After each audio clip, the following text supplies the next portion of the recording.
The way of the spirit warrior is the culmination of eons of revelations, experiences, and growth within the universal force. The teachings of many different groups come together to help build the foundation of the knights of the new era. This is the second in an ongoing series of lessons from spirit warriors of the past.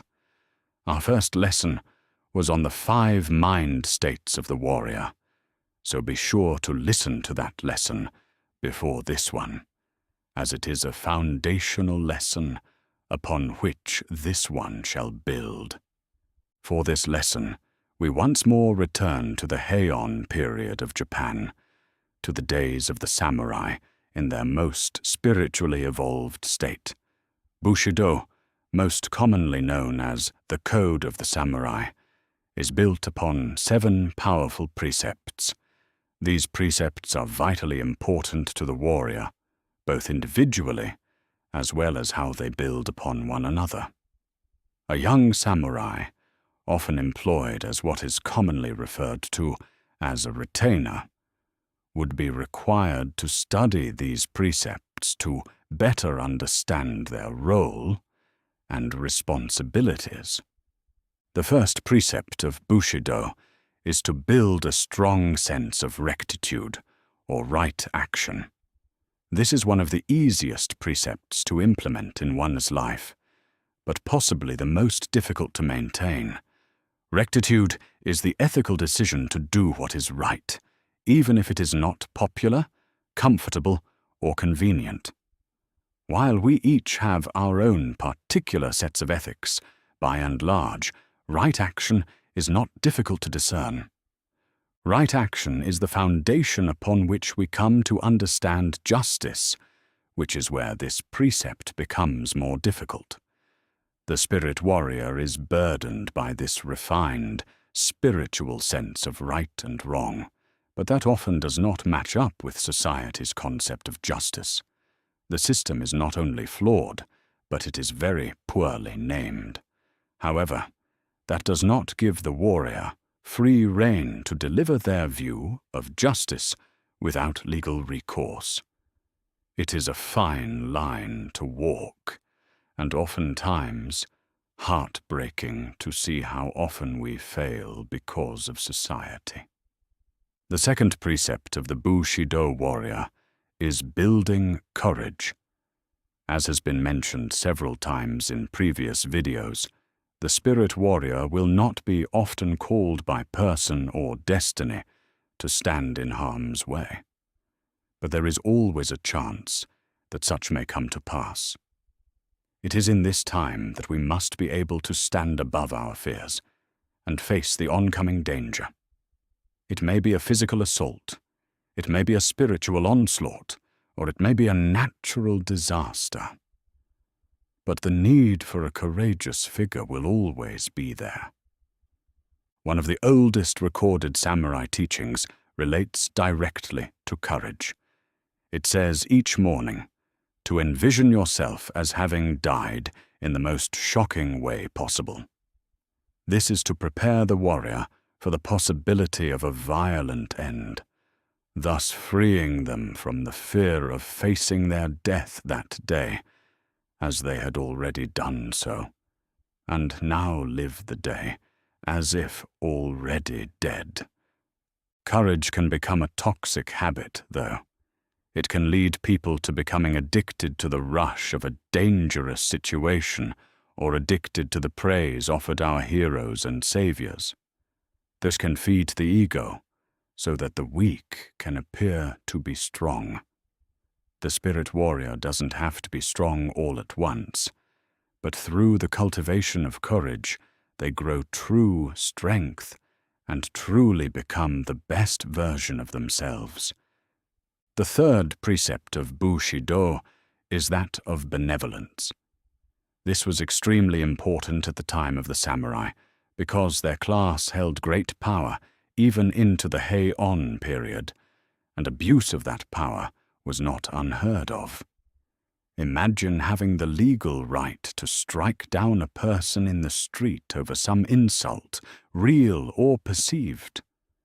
If a retainer was not taught to walk the path of light and goodness, they could become a real threat to those who they were called to protect. However, being a good and decent person is found in the first precept. Benevolence is something a bit more. It means that we, as spirit warriors, must not just quell our baser instincts, but must actually transcend them. It is not enough to be decent to those who come into your life. We must give, freely and deeply, to those that the Force places in our circle. We must be the true hero that we are all called to be on the way. The fourth Bushido precept is that of respect. This precept is simple on the surface, but as with all the others, has hidden, important depths. The surface understanding is, of course, to treat all living things as equals, and to help each person when you can, in whatever ways you are called to. However, that seems to be merely an echo of right action, and benevolence as well. So we must dive deeper. Respect is to be applied to all things, to differences in culture, to differences in beliefs, to the sovereignty of all other people. Respect is also shown in absence when we defend someone from rumors that are not present to defend their own reputation. Respect is shown by removing ourselves from a situation where our presence is doing far more harm than good. Respect is treating our homes well, our families with understanding, and our bodies with the knowledge that what we do now will have effects later. It is, at its core, not being dismissive of that which is different. Bushido's fifth precept is honesty. We are, as a species, most often required to get most of our information second-hand, be it the news, scientific discovery, or tales of great legends. We very frequently rely on the words of others to learn. As such, the spirit warrior knows the importance of being as honest and truthful as possible at any given time. We are of little benefit to others if we cannot be trusted. That brings about a very important distinction. Honest and truthful. When asked something of a factual nature, one can be offered an incomplete answer that is absolutely truthful, but be censoring the specifics of the answer may not be an honest answer. This is often the reality seen in political cherry-picking, only repeating the facts that fit your argument, even if the rest of the known facts prove your position to be false. It is for this reason that warriors focus on honesty rather than simple truthfulness. The sixth Bushido principle is loyalty. A retainer in the era of the samurai would have a very clear and simple line to show loyalty: their parents and family, the master, the clan. Society is no longer structured that way, and connections are more than blood and employment. We are more free to choose who we are loyal to, but therein lies a serious danger. Loyalty can be manipulated to tempt a warrior to act in a way they often wouldn't. The manipulation may be coming from someone that we are loyal to, and could never imagine being tempted in such a way. But we must not falter, and must stand against the manipulation. This does not guarantee that the warrior must end their connection with the other person, but it must be weighed when trusting them again. This brings us to the seventh Bushido precept: honor. This is possibly the most problematic precept to teach, as many see honor as a state of manifested pride and grandeur.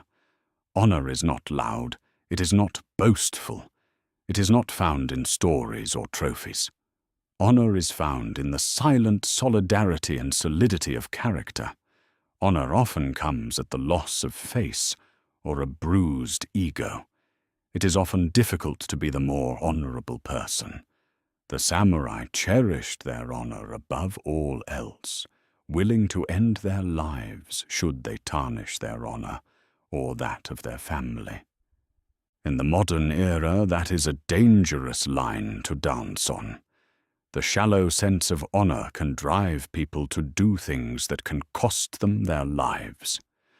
Honor must be carefully examined and should always be looked at as what the action would do to the spiritual self. Every action makes up who we are, and so when we act dishonorably, we injure our spirit, sometimes in ways that cannot heal.